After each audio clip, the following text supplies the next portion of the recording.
Olin, good morning. How you doing today? Good morning, guys. Doing good. This four-game win streak got me feeling good. Enjoying the wins. That's first time since 2018. Bears are back to the takeaways and running the football, which I know very well. Yeah, I got to tell you, I didn't know that they could run the ball like that. They did a phenomenal job, and it was a two pronged attack. And you got two running backs involved. We even saw Roshan have a carry, kind of amazing. You look at what they managed to achieve yesterday, and obviously there wasn't a great amount of success in the passing game. But man, they went to that bye week and they had to figure out how to stop the run and how to run the football. And they did both of those things yesterday. And not easy to win, not easy to stack wins, and they managed to do so. Yeah, they did it really well also, right? They really got after the New Orleans Saints up front. And the New Orleans Saints obviously respect Caleb Williams and Coach Ben Johnson's pass game and the receivers.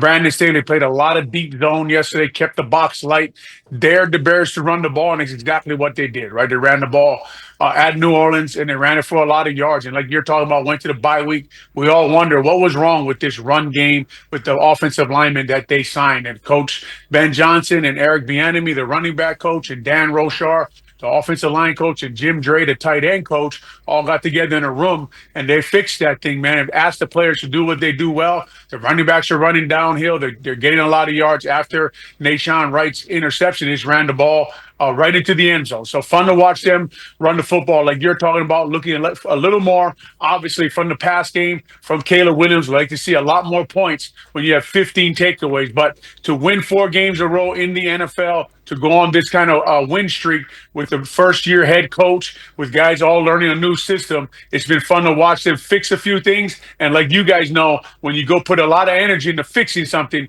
usually you're ignoring something else, and it's the things that you think that are fixing the NFL that usually gets broken. So nothing's ever fixed. Sometimes you spend a little too much time on one area. You got to go back and concentrate on the other area and make those guys uncomfortable now and say, look, we got to fix the pass game and get more points now out of the pass game. But guys, when you watch it, man, I mean, the New Orleans Saints are playing a lot of deep zone. They are taking away the deep pass, and they're daring the Bears to run the football. And it's exactly what the Chicago Bears did. And they did it with 2 running backs, which I think is interesting, Olin, because you look at what's changed about the Bears' running game or rushing attack in the last couple of weeks. They had 222 rushing yards yesterday, and certainly it was a second start for Theo Benedict. I don't know if that's the factor, but I do think that Cal Monungai contributing 81 rushing yards as a 7th-round draft pick. You didn't know quite what you had. Ben Johnson said he trusted him, and here he is making meaningful contributions 6 games in. How surprised are you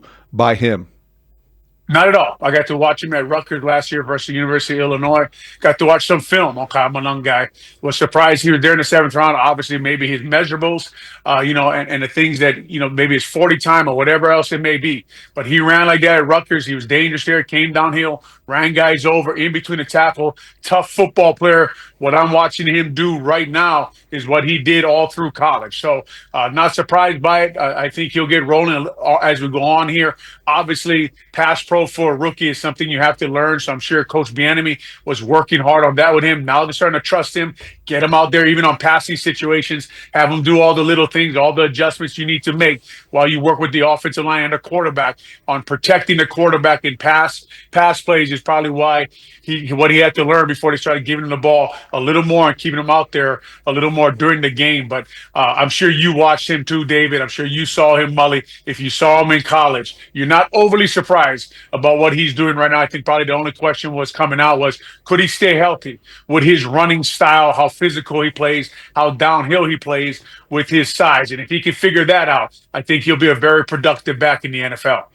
This segment with Olin Kreutz is sponsored by Busey Bank, building business, growing wealth since 1868. And Olin, we talked a little bit on the post game about the center snap, the exchange between Drew Dahlman, the center, and Caleb Williams, the quarterback, and I just think that both guys tried to take responsibility for it in the postgame. Dahlman said flat out that it was all on him. And Caleb then heard that and said, no, I've got to take some responsibility on that. What did you see when you went back and watched it? The first thing I saw 4 false start penalties and 3 bad snaps, which are all about the same, right? When you're double clutching the ball. So struggling a little bit with the cadence. They like to roll the cadence, then send guys in motion and do what they like to call on the quick, right? So it's, red 80, sit hut. Send somebody in motion, try to time up that motion and say, sit up real fast and get the ball. And their timing was off yesterday. I know a lot of people like to say this, even in Pop Warner, right, that, the snap is just, even Pop Warner kids do snaps, but Pop Warner kids don't have to back block a 300-pound nose guard, right, or go one-on-one with somebody. So the timing of the snap is really important. Not as easy as everybody likes to make it out to be. I'm here to tell you guys that. But something you have to get done, obviously, on the pro level. There are, when you're trying to time it up, when you're trying to make your block, it looks like he was just double clutching it on the cadence. Something that's still, what is this? Their 6th or 7th game that they're in right now. Not even halfway through their first season together, a second-year quarterback who, if you think about Caleb Williams, probably never used the cadence coming into the NFL, right? Probably did a lot of clapping out there in college and in high school. So working on the cadence, and then it's a new cadence from Ben Johnson and his staff this year, and a new center. So there are things that they are working on, things that obviously they do have to get fixed. You don't want that, especially on, they went for it on that 4th down there, right? When they were trying to get it near the goal line. I think they're on the 1.5-yard line. They're about to run God's play of power to try to get it into the end zone, and they double clutch it there. And, I think Moose Johnson, he wanted the ball to go to Saints and because he thought they made a mistake there. But can't have those penalties in that critical time. But they had 4 other false starts. They had 1 other bad shotgun snap. They had 2 double clutch snaps. As you guys know, that is way too many. There in the NFL. It wasn't like they changed quarterbacks. It wasn't like they changed cadences. So they are trying to time up motion a little bit more, try to roll cadences and things like that. So it's just quarterbacks got to keep the cadence consistent, and the center has to hold in there, and they all just have to work together. Just like you can't have false starts, can't have double clutch on snaps. All those things are just a little too much again going into this week. And we talked about that earlier in the season where there's just too many mistakes. Pre-snap penalties, and they showed up again in this game, and obviously the takeaways save you a little bit, but those things will be a problem when you play the better football teams. Olin, I don't think we watch every snap of every game the way that we do the Bears, but why doesn't this happen more, or why does it seem to happen more to the Bears than other teams that you watch? You don't see other young quarterbacks struggling with cadence or a new offensive line struggling as much as it seems like the Bears do with this one issue. And I think it's getting in the way of a lot of good things happening for their passing game, for their quarterback, for their offense. David, I think you're right. You don't watch other teams as much as you watch the Bears, because it does happen all over the NFL, right? It does happen. These kind of snap problems do happen with young quarterbacks, especially when you change quarterbacks. Quarterbacks go in and out. Now, they didn't change the quarterback. That was what was interesting about yesterday with all the problems they had. But they need to get that fixed. Obviously, we have a new center coming into this year, a new quarterback. This does happen a lot. If you watch, I watch a lot of center play.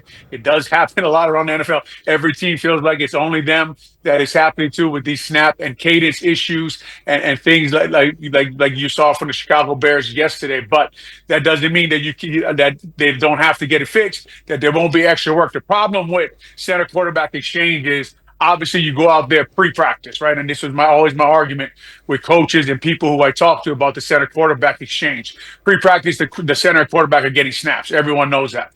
Quarterback has his chin strap unbuckled. He's talking to people. He's having a good time, right? After practice, center quarterback, go get more snaps. That has nothing to do with when it's full speed in the game, trying to time motion, trying to block a 330-pound nose guard, trying to go one-on-one, trying to get off the ball, trying to displace somebody. You saw yesterday on the 4th down stop, right? Billings takes McCoy, one of the better centers in the NFL, and shoves him into the running back, right? When there's a 350-pound man trying to blow your face off on a short yardage situation, the snap gets a little more hard, but that doesn't mean that you can't get it done. That's why you get paid the big bucks. That's why you get the money. That's why people want to get the snap. But I am here to tell you, the former center who played 180 games in the NFL, that when you talk about, wow, this has just got to get it done to get down to Pop Warner level, you have no idea what you're talking about. I think I want you to expand a little bit on what you said yesterday, what you said earlier about Brandon Staley, the former Bears assistant to Vic Fangio back in the day, wound up as a Chargers head coach. Just curious, when you talk about him and how he was aware of the Ben Johnson passing game and of Caleb, and how that impacted the game plan. In other words, people are operating under the conclusion that this was the worst game that Caleb Williams has played for the Bears, certainly this year, and he didn't play particularly well and didn't complete a lot of passes. But the respect they have for the passing game is what led to some of the running stuff. At least that's what you said yesterday. Yeah, for sure. And when you watch the film, that holds true, right? They're not loading the box, we like to say, where they walk all their safeties down or put an extra big guy in the game, go to regular defense, put an extra D-tap on the game. They stayed in nickel defense. They went to the nickel back. Even when they went regular, put an extra linebacker in the game, they were still playing coverage behind its zone coverage. Not a ton of run blitzes from Staley yesterday. Not a lot of movement by the defensive line to try to stop the run, because look, guys, when the Chicago Bears do line up, you guys have seen Caleb Williams throw the football. You've seen the arm he has. You guys know what DJ Moore, Roma Dunze, DeAndre Swift, Luther Burden, Zacchaeus, Tokamet, Colson Loveland. You know what those guys are capable of, and so does Brandon Staley, right? So does Staley, and they play zone behind it, and you guys know Fangio and a too high look and the cover four and the things everybody's been talking about for years. But people do respect what Caleb Williams can do and what he's capable of with that arm and the weapons that they have, which leaves you what we call in the NFL a light box, right? When it's a lot of times when I play with backup quarterbacks or quarterbacks that were struggling, you would look up and you would think every play was short yardage, right? Where everybody was in the box, nobody respected your pass game, nobody respected the receivers that you had on your roster, and they were just loading the box. We used to always say the next time we see a light box will be the first time, right? So you look at guys like Mahomes and Peyton Manning played for the Colts. They always looked at what I called a light box, where you had a man for a man, right? And guys were moving a lot because they were worried about the pass game. So we did see some of that yesterday. That doesn't mean that Caleb Williams doesn't have to complete more passes. It doesn't mean that he wasn't off yesterday a little bit, which he was. It doesn't mean that there wasn't a drop ball that Roma Dunze's drop ball pops in my mind, but that is the run game is also because the Bears do have weapons. The Bears do have Caleb Williams. The Bears do have Ben Johnson, and a lot of respect from the other sideline from Coach Staley. With the defense I saw them playing yesterday on the back end. What element of the Bears defense, which leads the NFL in takeaways through 6 games, what part of that unit has surprised you the most? Well, I'm surprised with the way the level the secondary does play at, right? And by the secondary, I mean the cornerbacks, the safeties, and in pass coverage, the linebackers. When they lost their best football player, the guy I thought was the best football player on the Chicago Bears, and Jalen Johnson, right? They lose him. Tyreek Stevenson even goes down in the second half yesterday, and they continue to cover people. They continue to make it hard on quarterbacks now. Why Rattler on 1st and 10 would roll out and throw the ball up to Byard is that's not my business, right? That's the guy who's calling into the radio show for the Saints today. So, but the back end, like even on Montez Sweat's sack fumble, right? It was pretty much a covered sack. But I don't think he got there to about 4 or 5 seconds. Second play of the game, again, second and short. Rattlers run around that pocket. Billings pushes Penning, the left guard, all the way back, flushes him out. But he stood back there for a good 3 or 4 seconds and didn't see anybody open, right? And, Nashawn Wright is new out there. I know they got Brisker and Byer, but Tyreek Stevenson, no one was excited about him coming into the year, right, David? So that secondary, Al Harris, his unit, very interesting to watch them cover all on the same page. TJ Edwards, Tremaine Edmonds doing a nice job back there, because I thought when Jalen Johnson went out, I said, man, this is going to be a problem now covering people this year, right? Covering guys, keeping guys covered. And, obviously late in the half, Olave does get open. But other than that, I've just been really surprised with this run they've had without what I would have considered one of the, if not the best, one of their best football players on their roster. I'm curious, Olin, when we look at, I understand that Las Vegas is setting betting lines to try to have even amounts of money bet on each team, and it's done differently. But when we see that the Bears, in the midst of a 4-game winning streak, are 6.5-point underdogs next week in the opening line at Baltimore, is that about the respect that people in the world have for Baltimore? Is that about the past with the Bears, or is that taking into account anything that happened over the weekend? No, I take into account this whole run, right? Where you have 15 takeaways. Like, I mean, is that unheard of? I don't know. Like, when does someone get 15 takeaways in 4 games and then only win 2 games by 1 point, right? So Vegas knows what they're doing.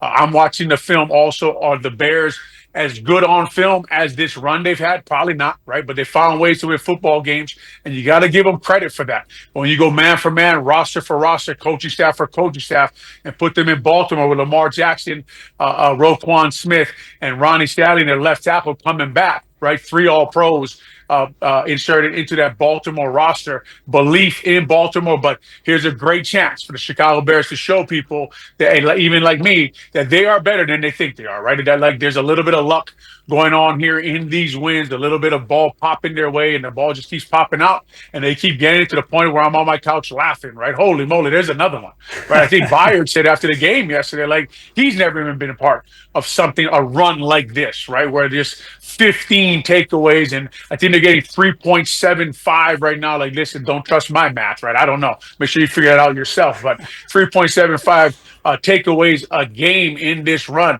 I think they're most likely, I didn't look yet this morning, but they're leading the league in turnover differential, right? It's something to watch right now. So that's what Vegas knows. Can it continue? That I don't know, right? The run defense was the worst in the league just 2 or 3 weeks ago. It's looked a lot better, obviously. The run game has come alive. The pass game, we got to get it going again, find some points out there, especially after takeaways. But no, I think, Mully, you know the answer to that question if you've been watching, and you have been watching the Bears the last 4 weeks. Especially when you get, I think they were +3 and +4 in 2 games against the Raiders and the Commanders, and only won by 1 point, which is also unheard of. And quickly, the Bears defense seemed inspired by the fact that Dennis Allen was going against a team that fired him last year, and we saw the emotion post-game in what Ben Johnson presenting him the game ball. How common or uncommon is that in your experience in the NFL? Really common, man. I mean, you get fired from a team doesn't want you. I remember, Jerry Angelo moved on, and the Bears moved on from me. In 2011, I went down to the Saints. The Bears walked on the field. It's an emotional day to play your team and to play against people that in your mind, right? We all create these monsters in our mind to keep ourselves going, to keep that huge chip that I always have on my shoulder anyway, but to keep yourself going, motivated. But they walk on the field, and here's a team that didn't think you were good enough to do the job that you were doing in that building. You get the chance to go against them. So obviously an emotional day for Dennis Allen. He said all the right things, and he seems like that kind of guy who's always going to say the right things at the podium, but I'm sure behind closed doors, important game for him, right? And his guys respond to that and played for him, and they seem to really, really have bought in to what he's selling. And when you watch the film, man, you see why, because the positions he puts his defense in to make plays, the calls he makes, he gives guys a chance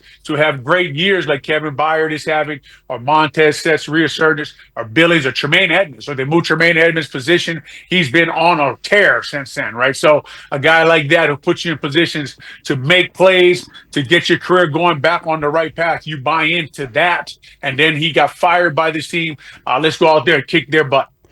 Great stuff, Olin. Thank you. Always fun. Thanks, Appreciate Olin. it, guys.